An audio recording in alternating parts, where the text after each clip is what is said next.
একটা ব্যাগ সামলাতে পারেন না, বিপদে নিজেকে সামলাবেন কি করে? মানে আপনাকে অনেক ধন্যবাদ। শুনুন, পথঘাট দেখে নিজে একটু সাবধানে চলবেন। Thank you.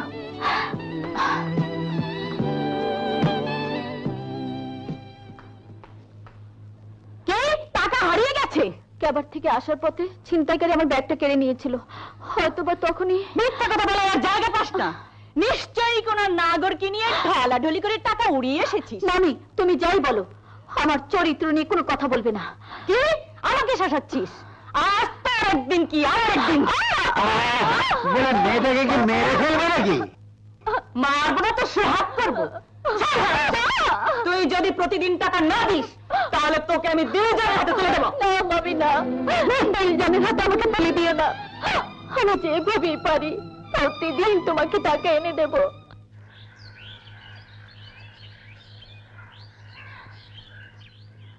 মা,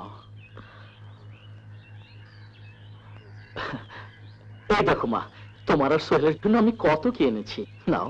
না, তোর হাতের কোনো কিছুই আমি স্পর্শ করতে চাই না। বাদশা নামে আমার কোনো সন্তান নেই, কোনো সন্তান নেই।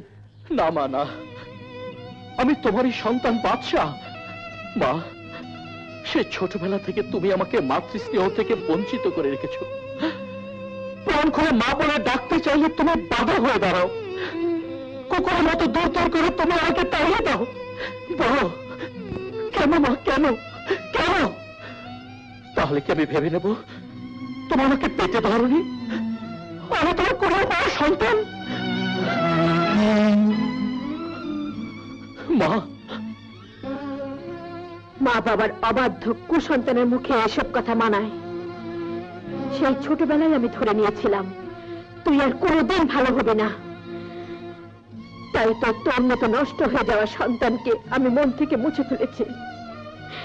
এখন আমার একটাই সন্তান, আমার আদর্শে গড়ে ওঠা ইন্সপেক্টর সোহেল। ইন্সপেক্টর সোহেল!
সেলিম সাহেব, স্যার, আসামিদের নাম এন্ট্রি করে ফাইল পুট আপ করুন। Okay sir.